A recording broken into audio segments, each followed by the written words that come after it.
You ask Tiger to solve. This deals with linear equations with one unknown. The final result is x equals 1. Let's solve it step by step. Group all x terms on the left side of the equation. Subtract 5x from both sides. Group like terms. Simplify the arithmetic.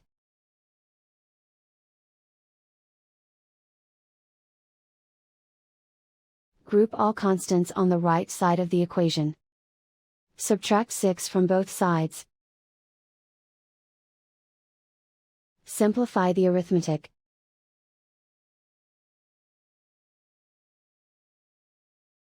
Isolate the x. Divide both sides by -6.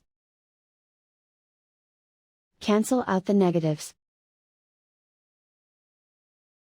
Simplify the fraction. Cancel out the negatives. Simplify the fraction. And so the final result is x equals 1.